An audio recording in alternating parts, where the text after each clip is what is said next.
Hello, everyone. Hoodie D here, and I am joined by not only Lady Madea, but we have Yopops here with us. And we are talking about the 2025 film Novocaine. Whoa!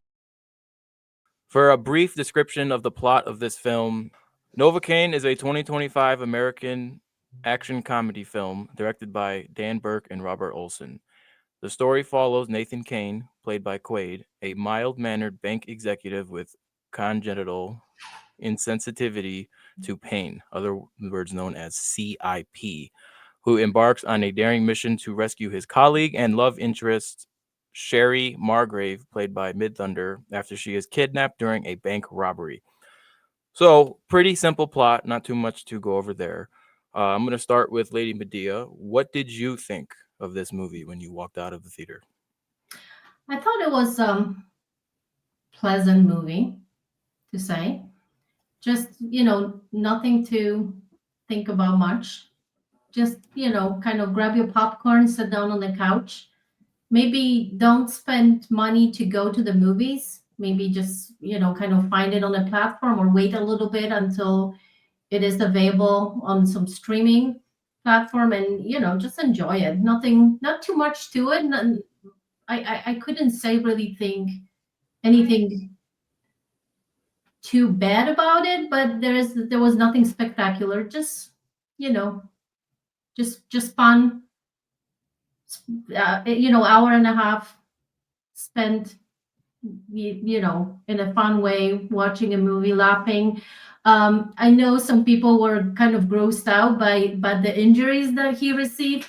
It didn't really do much for me because I've seen a lot of them as a nurse, so I know people were like, ew, oh my god, that's gross, like the people in the theater next to me, and I was like, okay, well, yeah. Just another Monday. Just another Monday at the office. Yeah, it is, yeah, I know, right? But yeah, if you get grossed out easily, it might not be for you, but if you're okay with a little bit of blood or kind of scarring or a burn hand, I think that was one of the grosser ones for people. You'll be fine. You will enjoy it. What did you guys think? Yo, Pops. You know what? I'm gonna have to gonna agree on the same lines along as Lady Medea as far as would I pay $12 to go watch this movie again? No. Um, but it it was it wasn't bad. Just like Lady Medea said. If it was like on HBO or like on Netflix or something, yeah, give it a watch. But the funny thing about this movie though is that it is kind of cheesy, but if you accept that cheesiness into your life, then it does become a good movie in that aspect. So if you don't give it, if you don't give it, if you're not too serious about the movie, then it's just all right movie. But nothing really spectacular about it. Just a good popcorn flick. Sit down, maybe have a couple beers at the movie theater, have a few laughs. It keeps you engaged enough to where you're not just walking out of the theater, but not so engaging as to where you're just shouting from the rooftops about that. Mhm. You know. Yeah, What do I agree with both of you guys are saying about this movie. It definitely feels like a movie that's worth watching on streaming, not something you would necessarily go and pay for, especially with the price of movie tickets these days. It's not something you're absolutely missing out on if you don't see. It's just another average 2025 film, in my opinion. I was looking forward to it though. I am a fan of Jack Quaid from The Boys. If you guys have watched The Boys, I do like his character in The Boys. But even walking out of the movie, there were still some things I did enjoy. I did like the plot. I thought it was very simple yet interesting, and the comedy, it hit or missed. It was not always there. When it did hit though, I laughed. When it didn't, I was just kind of like, eh, that could have been done better, or a better joke could have been thrown in there.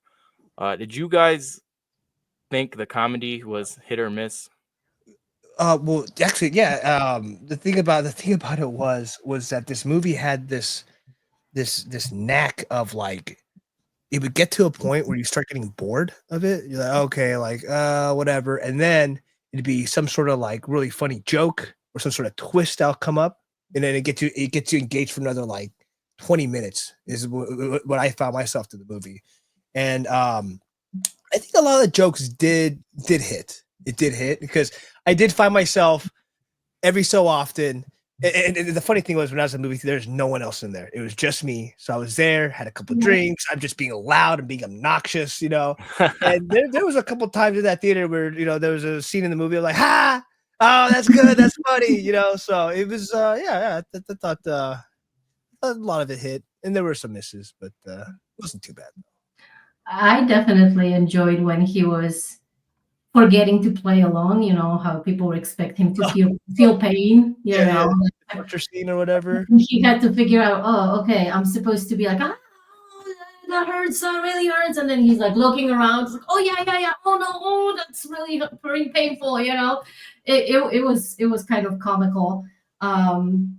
For him to, you know, to pretend that he's in pain and he didn't really know what it felt like to be in pain. So those were the funny moments. And also, you know, when his friend showed up and he's like, yeah, you know, he's like 6'5", you know, Jason Momoa, and you get this little dude. So you know, the people in theater were laughing, but you know, definitely some funny parts. The thing that actually kind of disappointed me or actually pissed me off a little bit, and that was from the get-go. The robbery scene was totally unrealistic. Yes. And that's because I worked at the bank. Yep. And I could spot so many mistakes that they did. That scene was just, I was like, ew, this is not how it's supposed to go. And you know, for example, like they would never open that vault. Our vault was always on a timer. Yeah, it's a timer. Yeah. So first thing that we would, you know, when we would come into the bank, we would actually have to put our code. My manager had a half of the code. I had the other half. We would have to put the code, and then we had to wait half an hour for the vault to actually open. And any time throughout the day, we would have to plan when we wanted to open this vault because it was always on a timer. So there was no easy way to open the vault. Yeah. And no one person knew the whole code. So yeah, it's interesting you bring that up because when we were backstage before this review, I said it feels like a late 90s, early 2000s movie in some of those regards where like they're overthinking the simple things and and also I was robbed 3 times, by the way, when I was at that bank. Wow. And one time at the gunpoint too. So wow. And we were always told, do not resist, give them what they want, and actually have them out the door. Yep. And even if police got there, they would never engage. They would wait until those people were out the door. They would not even show themselves. Yeah. They would rather chase them down the street than have them like barricade themselves in a branch or actually take hostages. Yeah. So that was another thing, you know, when they killed the manager because he said, no, I'm not gonna give you money or that was very, very unrealistic. Yeah, the manager would have been told to give him the money. I mean, that would be the policy because it's all FDIC insured. But they say, sure, give them money. Actually, don't even say anything. Give them whatever they want from you. Get them out of that building. So that was our training. So. Yeah, but that wouldn't make a fun movie about a guy that could, you know, not feel pain, Magda. You know what I mean? It's okay. They give him money, and you know, everyone's happy. You know, no movie. They just didn't account for the people who actually work at the bank, and they'll be like all pissed from the get-go, right? They like, nah, that's not how it goes. Can I ask you guys this something, especially Magda? I'm sure you've been to San Diego before, right? I'm sure you've been down to San Diego. Okay. I know for a fact that the movie was I think it was like it was filmed in Canada or somewhere, right? Because as soon as I see the opening shot of like some small town in San Diego, I'm like, okay, that is not San Diego. San Diego does not have, you know, like those kinds of like those forest trees. Not San Diego's not like that. It's all like coastal town and like chaparral and like San Diego at all. Yeah, I was just like, okay, and that was another thing with the movie too that kind of didn't bother me too much, but a little bit was just like that I couldn't get into I couldn't fully submerge what's the word I couldn't fully submerge myself into like the Mhm. environment just because I'm like I know that's not Yeah, San Diego. Like California, America doesn't have traffic lights that look like that. You know what yeah. I mean? And they had those massive bridges, the pillars, the massive. Yeah, It doesn't, yeah. San Diego doesn't have it. This is all building. This is yeah, all like structures that San Diego doesn't have those kind of things. yeah. Yeah. Mm-mm. So, yeah. Yeah, I still like I said, I didn't hate the film. I did enjoy some of it. I'm AMC Stubs list member, so I go and see all the shit that comes out. So it wasn't terrible. I can't say that. The movie had some, like Medea said earlier, some skin crawling moments that I really did enjoy because most of the time you're seeing scenes like that, it's in a horror film or something where Yeah. it's something bad is going on. And I'm not saying that that's not happening here, but it's like funny. They're making it funny. So you're seeing this really gruesome shit, but it's also really funny. So Mhm. I did enjoy the way they did that. But all in all, is it worth a trip to the theater paying, 12, 15, maybe more than that where you are to see this movie? I don't think you're missing out. I think you're going to be fine to wait until streaming. Absolutely. What do you guys Agreed. think? 100% agreed. 100% agreed. By the way, I paid 1897. I would have paid 1897. 1897. Good Mm-hmm. lord. Yeah. That's how much it is here for AMC too. If you want the Dolby, the nice Oh Oh, yeah. you guys I opted like for my the recliner. So I but the caught pass covers it. I caught the matinee, so it was early. It was like 1:40. It was like 2:45 in the afternoon, and then there was just the regular seating. But Oh, nice, let me tell you nice. something. Dolby or no Dolby, the best movie watching experience is when there's no one else in the theater but you. You could be as loud as you want. You can get as belligerent as you want, and maybe you got your vape or whatever. Just it was so funny because I was hitting my vape, and like I didn't even realize it's just big cloud. Like the projector is streaming the light, right? I'm just like looking up, like, oh shit, I'm like oh, it was like, oh my god. and the best part, you can fart as much as you want. Yeah, let's go. All right. Overall, I'm gonna give this movie, like I said before to you guys, I'm giving it a 6 out of 10. Just pretty decent for me because I didn't hate it. I watched it. I enjoyed it for what it was, but it's not something that I'm going to praise to my friends or family or go and buy on 4K Blu-ray when it comes out. Uh, Mhm. just wait for it to come on streaming. I give it a 6 out of 10. What are you guys rating this one? I think I'm gonna do 5. 5 out of 10, just right in half. Why? Well, I think that just what you said. I think 1 point less than yours because of that bank scene. I'm sorry, can get over it. Okay. Okay. That's fair. Yopops, what is your rating? I'm gonna be very generous here. I'm gonna give it a 7.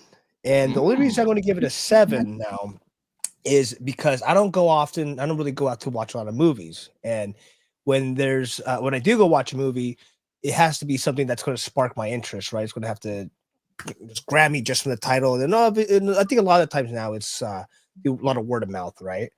Um, but I'm gonna give it a 7 because if you just account for how cheesy it is, and I'm guessing this wasn't a very high budget film either. So for the production value that it holds, and Mhm. for the silliness that was a lot of the silliness that was in there and the comedy aspect of it, I think it did its part. Gave me a few laughs. So I think it did its job, but yes, I'm not going to give it a 8 or a 9 or 10 because I'm not going to go to a movie theater and pay 12, $20 to go watch it or wait for the freaking 4K Blu-ray to come out. You know what I mean? So thoroughly enjoyable, but nothing spectacular. Just so you know, the cheesiness didn't deter me. I thought it was sweet because Yeah. he wasn't trying to play one of those tough guys and be a macho or anything. You could tell that he didn't have experience dating, that but yet he still was sweet and really liked her, and kind of she kind of had to lead him a little bit in kind of what to do, and I thought it was sweet. And also that he didn't give up on her after what he found out about her. The twist. The twist. Yeah, There's so many. there's a Well, twist. actually, So sorry. yeah, no, and kind of leading to the end of the movie. I thought it was still sweet, the kind of the final scene and stuff. So Oh, yeah. yeah, so that was actually a good point of the movie. Yeah. And then I actually want to go back to Hoodie's point about was it Jack Quaid. It was exactly like I was watching The Boys. He was exactly like him. It was so funny. It worked. I think it worked for for who's known for and what his character is and all that. And yeah. And then another thing I wanted to say was with all the twists, right? Mhm. It was so funny because it would you start watching the movie, you're like, okay, what's okay, blah blah blah blah, twist, but it was like this is where I deduct points for this movie is the twist. I know there are twists not supposed to be predictable, but it's like it was such a predictable twist of like, oh, it turns out so and so is so, and like I get like what they were doing to kind of make the movie a little bit more exciting, but at the same time, it was kind of like it seemed like a lot of cliches at the end of the day. That there are a lot of like movie cliches as far as Yeah, like, for sure. oh, like look at this twist, look at this, oh my god, like So, For but sure, there was. it's kind of formulaic. It's very formulaic like that. But like I said, you go into the movie just kind of expecting like that, and I think it was fine. All right, folks, you heard it here. This is another review done by the GCA, and we had Leo Yopops join us. Thank you for joining us, sir. Leave your thoughts and comments below if you've seen the movie. If you haven't, just let us know what you think. Have a good one. Bye, everyone.